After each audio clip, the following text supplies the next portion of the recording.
Ya baik, Assalamualaikum warahmatullahi wabarakatuh.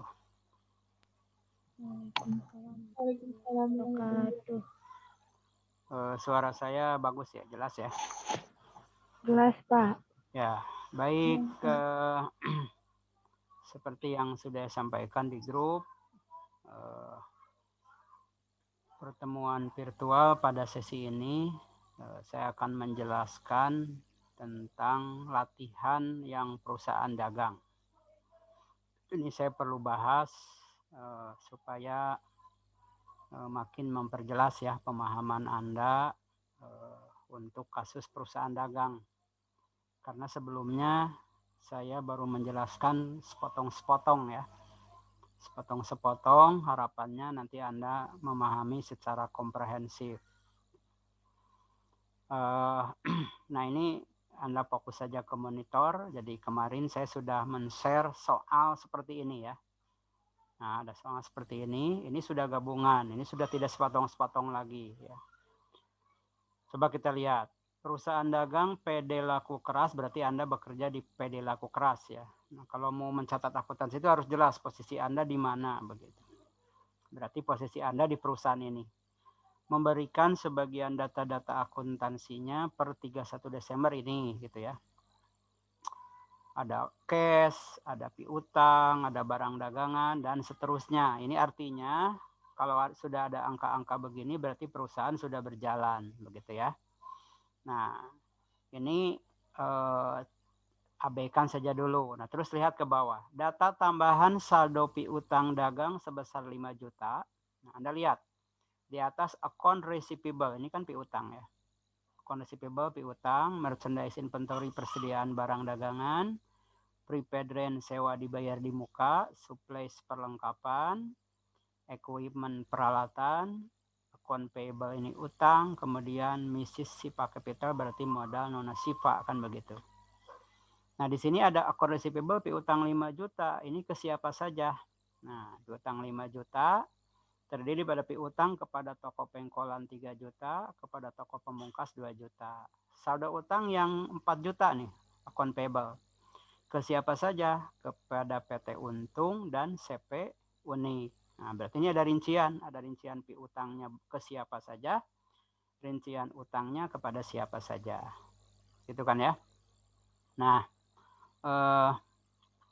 kemudian Anda lihat di sini ada transaksi. Transaksi sampai bawah sampai 31 Januari. Ini berarti Januari bulan berikutnya. Ini kan 31 Desember ya. Ini bulan Januari. Nah, kemudian lihat yang diminta yang pertama. Catatlah transaksi di atas ke dalam General Journal dan Subsidiary Ledger. General Journal berarti jurnal umum, Subsidiary Ledger berarti buku pembantu. Anda tahu buku pembantu itu ada dua, buku pembantu piutang dan buku pembantu utang. Kita fokus saja dulu untuk membahas yang bagian A. Ya, yang ini dulu, yang diminta A. Nah, untuk bisa menjawab yang A, Anda persiapkan dulu ya. Kalau pakai kertas folio, pertama Anda siapkan dulu 1 lembar atau 2 lembar untuk jurnal. Nah, untuk ini, ya kan? Anda siapkan apakah 1 halaman atau 2 halaman, tergantung. Misalnya saya ini menyediakan 2 halaman. Halaman 1, ini halaman 2. Kalau Anda pakai kertas kan beda halaman ya. Kalau saya di sini langsung aja di atas dan di bawah. Ini diumpamakan Anda menyiapkan 2 halaman. Kalau cukup 1 halaman nggak apa-apa. Tapi saya asumsikan ini 2 halaman. Siapkan itu 2 halaman di kertas folio. Kemudian halaman yang ketiga, Anda siapkan buku piutang. Nah, ini buku pembantu piutang. Nama alamatnya kosong dulu karena kita belum tahu ya. Ini bentuknya seperti ini. Minggu lalu sudah dibahas ya bentuk-bentuk ini. Ini saya siapkan ada 3 misalnya buku piutangnya. Mau lebih boleh. Ini dalam 1 lembar ya. Misalnya Anda dalam 1 lembar buat ada 2 atau ada 3 buku pembantu piutang. Kosong dulu. Terus di lembaran berikutnya, di lembaran yang keberapa? Keempat atau ketiga. Buku pembantu utang, lihat. Ini buku pembantu utang, buat lagi. Nah, kosongkan. Di lembaran yang berbeda. Kalau di perusahaan berarti ini ada berapa buku? Berarti 3 buku ya. Buku jurnal, buku piutang, buku utang. Numpuk ada 3 buku. Kalau Anda nggak mungkin kan 3 buku begitu. Oleh karena itu, cukup dalam halaman-halaman kalau Anda menggunakan kertas yang gede itu kelas folio. Setelah disiapkan jurnal, buku pembantu piutang, buku pembantu utang, nah baru kita kembali lagi ke soal ini. Sebelum mengerjakan jurnal, ya ini kalau ada yang mau masuk, nih ada yang mau masuk nggak ya? 3 people. Saya admit dulu. Udah.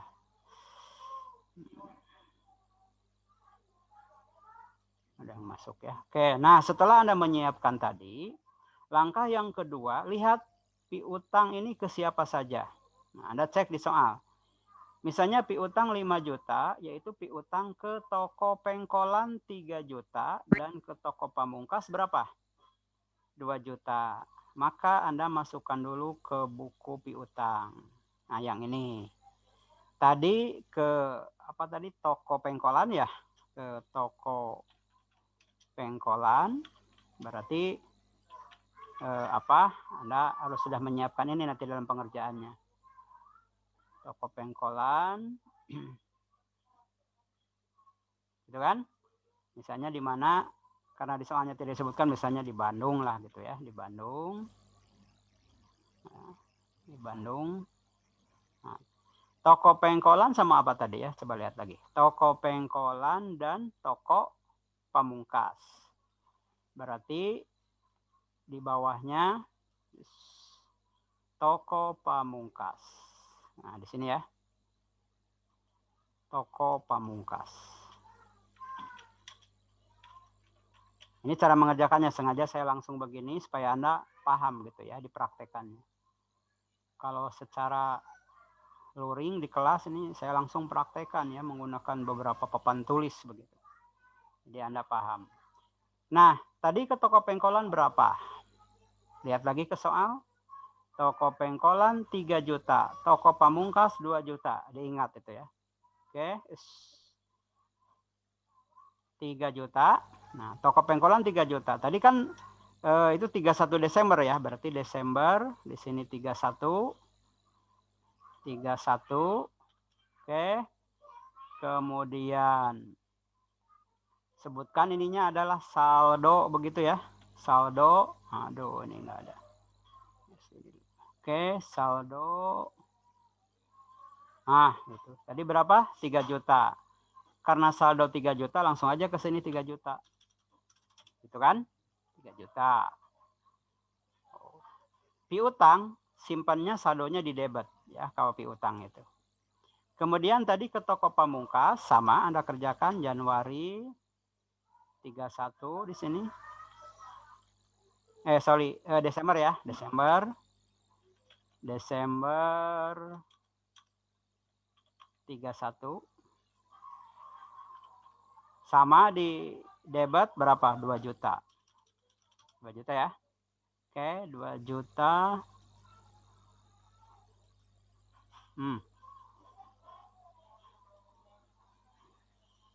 2 juta ya.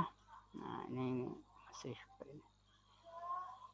Nah, ini sudah, berarti ini dibacanya seperti apa? Berarti kita punya piutang ke toko pengkolan 3 juta, ke toko pamungkas 2 juta. Di buku pembantu dicatat ya, 3 juta dan 2 juta. Sekali lagi, piutang debit.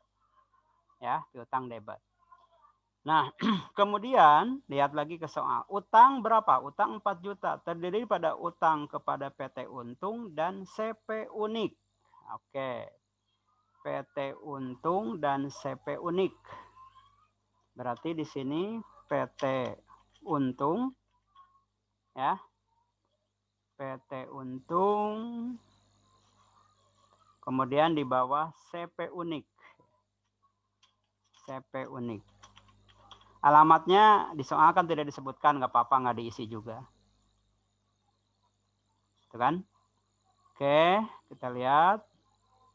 Ininya harus saya munculkan dulu. Ya. Nah, tadi ke PT Untung saldonya 3 juta. Berarti sama di sini Desember 31 gitu. Ya. Desember 31. Karena utang di sini saldo. Nah, karena utang maka saldo awalnya pasti kredit 3 juta di sini. Ya 3 juta ya. Oke, nanti cek lagi. Oh, 3 Pak, 3 juta ya. Nah, CP unik berapa? 2 juta ya? 1 juta. 2 juta. 1 juta. Oke, 31 Desember. Aduh, bentar ya.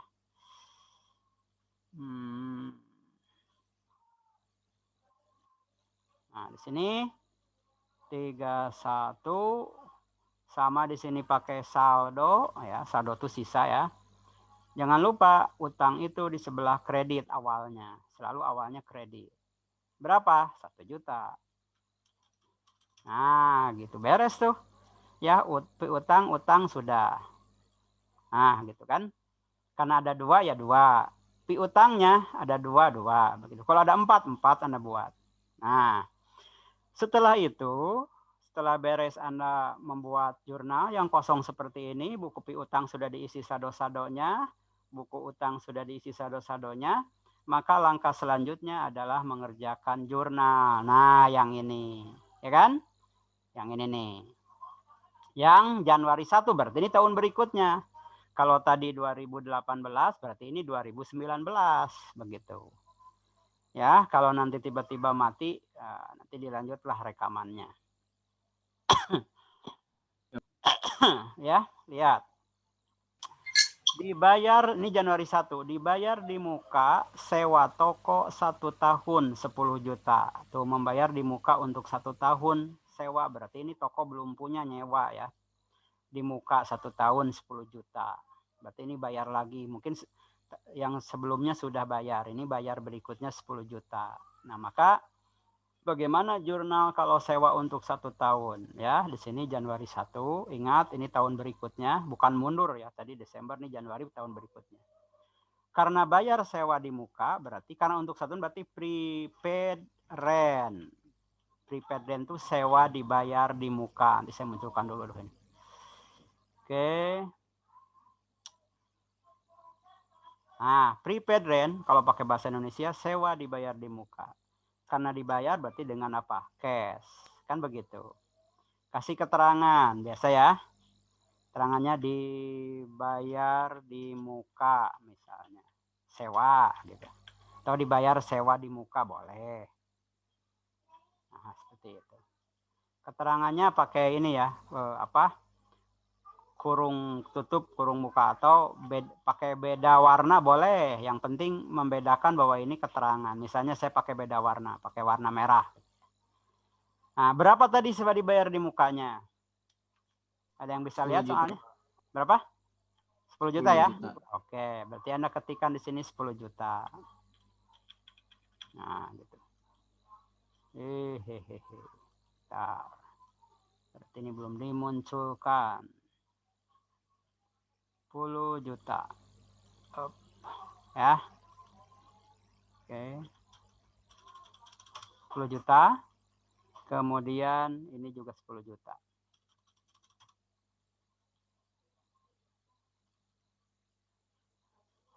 Nah, begitu. Kurang nolnya 1, 10 juta. Oh, beres. Ini tidak ada hubungannya dengan utang piutang. Sekali lagi, sewa dibayar di muka, cash. Prepaid rent, cash. Ya. Nah, dah, berarti tanggal 1. Kembali lagi ke soal yang tadi, tanggal 5. Nah, kan mungkin tanggal 2, 3, 4 tidak ada transaksi ya. Dilunasi seluruh sisa utang kepada PT Untung dan CP Unik. Nah, coba ulangi lagi. Dilunasi seluruh sisa utang kepada PT Untung dan CP Unik. Di sini nggak disebutkan uangnya. Kan begitu ya, berapa ke Untung, berapa ke CP Unik. Ya pasti Anda akan tahu karena di sini dilunasi seluruh sisa utang. Tinggal dicek saja di buku pembantu utang. Berarti ke PT Untung berapa? 3 juta. Ke CP Unik berapa? 1 juta. Oh, berarti bayarnya totalnya berapa? 4 juta. Kan begitu. Oh, berarti 4 juta. Tanggal 5 di sini. Berarti kalau bayar utang apa?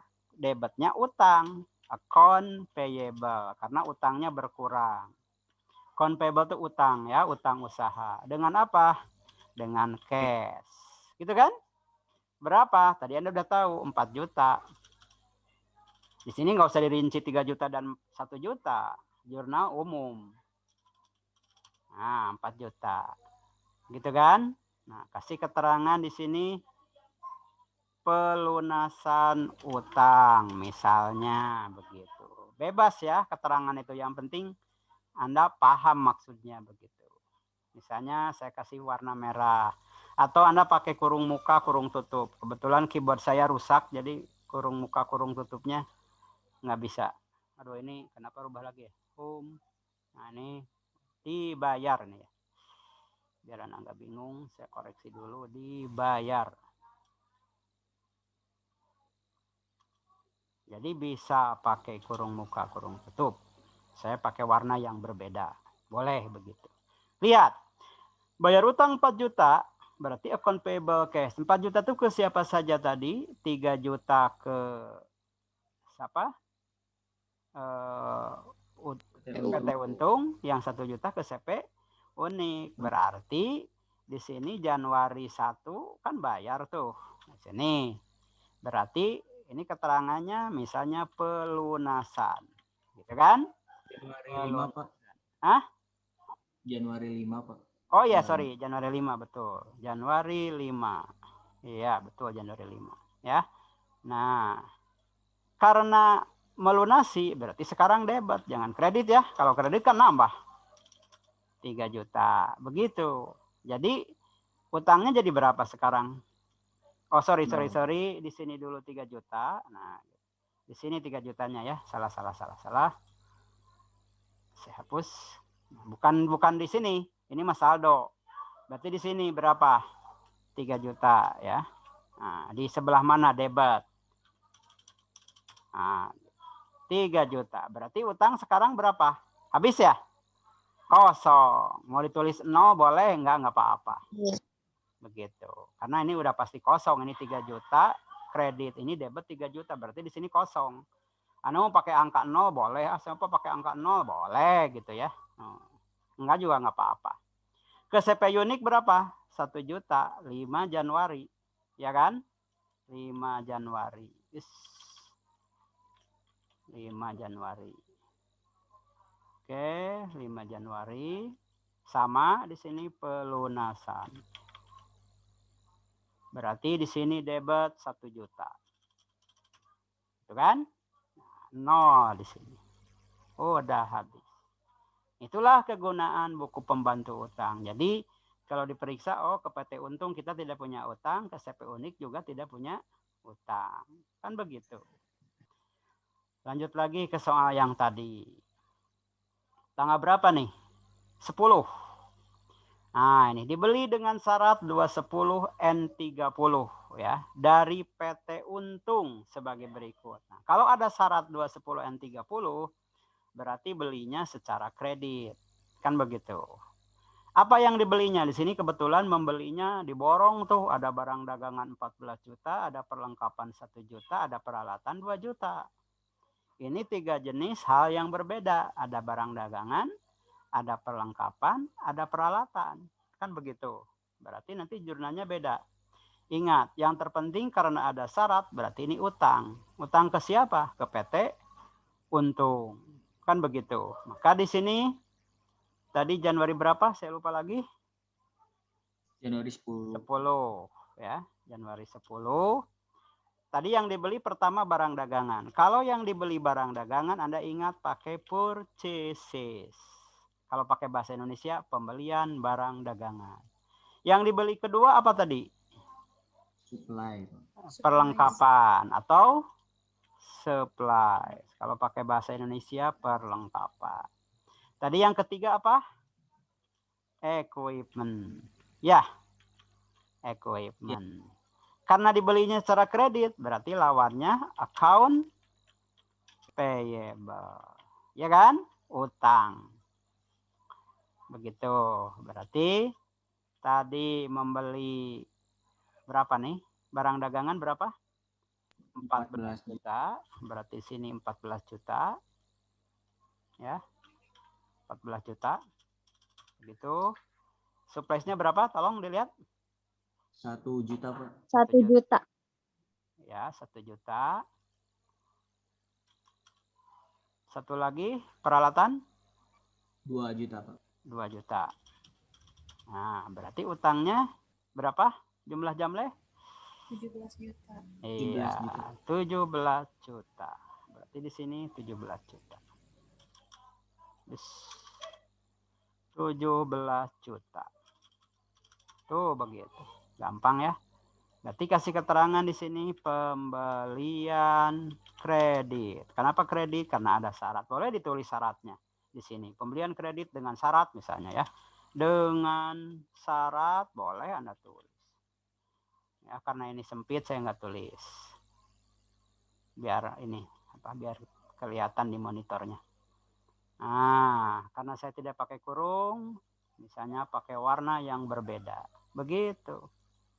Beres tuh. Jadi 14 juta, 1 juta berarti utangnya 17 juta. Karena punya utang, berarti masuk buku pembantu utang. Lihat soalnya, utang ke siapa? Ke PT Untung. Berarti utang ke PT Untung. Nah, ini kan udah ada nih PT Untung. Tinggal lanjutkan aja. Januari 10 ya. Nah, gitu. Keterangannya apa? Boleh di sini pembelian. Karena nambah utangnya berarti kredit. Berapa totalnya tadi? 17 juta. Juta kan? 17 juta. Nah, berarti nambah lagi utang yang baru di sini sebelah kredit. Berapa? 17 juta. Karena sebelumnya udah nggak ada utang ya. Ini kelebihan nolnya. Gitu. Nah, 11 juta. Beres tuh yang tanggal 10 ya. Karena ini hanya ke PT Untung belinya. Beres tanggal 10. Lanjut tanggal 11. Tanggal 11 dikirimkan kembali kepada PT Untung barang dagangan seharga 2. Setelah dibeli barangnya udah datang begitu ya, belinya secara kredit. Pas dicek, waduh ada yang cacat ini barang dagangannya. Ya, maka dikembalikan. Yang cacat kan tidak mungkin seluruhnya ya. Maka yang barang dagangan dikembalikan sebesar berapa? 2 juta. Anda udah tahu kan dulu ini namanya retur pembelian ya. Karena saya udah pernah bahas, cuma dibahasnya kan kemarin sepotong-sepotong. Oke, kalau ada kembalian barang dagangan, Anda jurnal saja seperti yang pernah kita kerjakan. Ya. Tanggal berapa tadi? Saya lupa lagi. Tanggal 11, Pak. 11. Oh, 11. Nah, karena retur, berarti utangnya nggak jadi. Account payable. Tuh, utang nggak jadi. Kreditnya apa? Purchase return and allowance. Iya kan? Purchase return and allowance. Kalau pakai bahasa Indonesia, cadangan dan retur pembelian. Jadi, jangan alergi istilah-istilah ya, karena nggak banyak. Jadi jangan, Pak, pusing istilah, masa istilah segini aja pusing ya. Hari nyanyi bahasa Inggris beberapa bait bisa, ini kok istilah paling juga 50 istilah ya.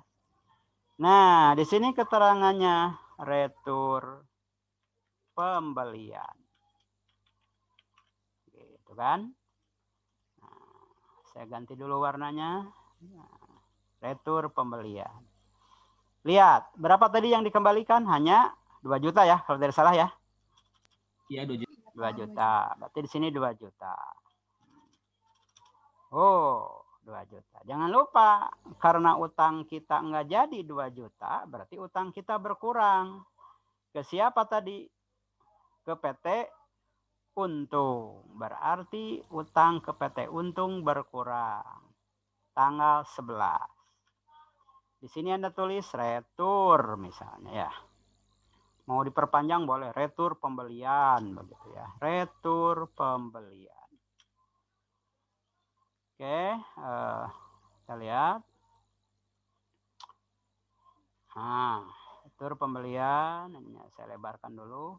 Berapa returnya? 2 juta. Karena utang tidak jadi berarti debat di sini. Awas, jangan salah menentukan debit kredit ya. 2 juta. Berarti yang asalnya utang 17 tinggal berapa? 15. 15 di sebelah kredit. Jangan salah. Kalau Anda nulis sebelah debit salah itu. 15 juta. Tuh, berarti kita tahu, oh ke PT Untung kita punya utang sisanya 15 juta. Karena barusan ada yang dikembalikan sebesar 2 juta. Kan begitu. Gampang ya. Nah, sebentar.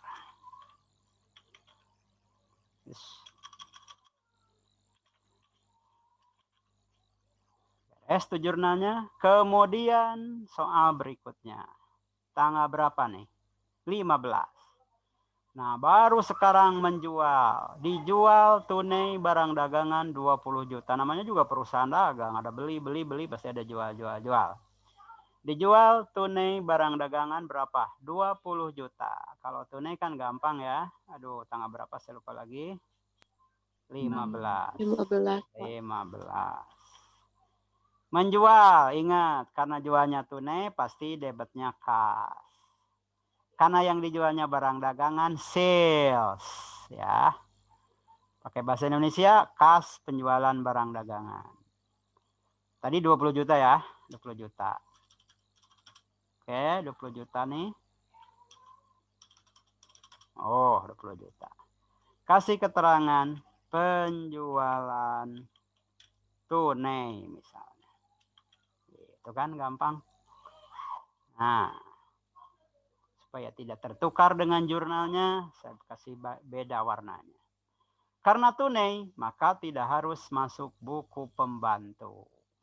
Oh, udah beres yang tanggal 15. Next, tanggal berapa nih? 16. Ya, coba lihat 16. Diterima seluruh sisa tagihan bulan lalu. Oh, bulan lalu ya, berarti bulan Desember. Diterima seluruh tagihan bulan lalu dari toko pengkolan dan toko pamungkas. Oh, Anda bingung uangnya mana nih, nggak ada. Gitu. Bulan lalu ke toko pengkolan dan toko pamungkas, berarti berapa ya gitu kan. Ini kan diterima pelunasan, berarti si toko pengkolan dan toko pamungkas bayar ke kita. Ini nggak disebutkan uangnya. Dicek saja di piutang. Toko pengkolan 3 juta, toko pamungkas berapa? 2 juta. Berarti kita nerima uang berapa? 5 juta. 5 juta. Berarti aduh, tanggalnya berapa tadi? Saya lupa. 16. Oke, berarti di sini cash kan nerima uang. Di sininya account receivable, piutang. Awas tertukar antara utang dan piutang. Anda suka bingung biasanya. Kalau yang baru belajar. Receivable. Ini tagihan atau piutang. Berapa tadi totalnya? 5 juta. 5 juta. Gitu kan gampang tuh. 5 juta. Walaupun angkanya nggak disebutkan, Anda udah pasti tahu. Ya, di sini Anda tulis penerimaan tagihan misalnya atau piutang boleh. Ya. Kita lihat. Nah, begitu. Jangan lupa, karena kita menerima piutang, berarti piutang kita berkurang. Berarti buku pembantu piutang. Buku pembantu piutang siapa? Tadi ada 2 orang. Yang pertama toko pengkolan, berarti di sini Januari berapa tadi? Januari berapa? 16. 16. Januari 16 ya. Sebentar. Januari 16. Januari 16. Di sini tanda tulis pelunasan. Gitu kan? Ya, supaya bagus jangan sampai begini. Saya perlebar. Udah, pelunasannya berapa? Kan ini debit, berarti dilunasinya di sebelah debit di sini kan, sebelah kredit. Kan piutang. Berapa? 3 juta.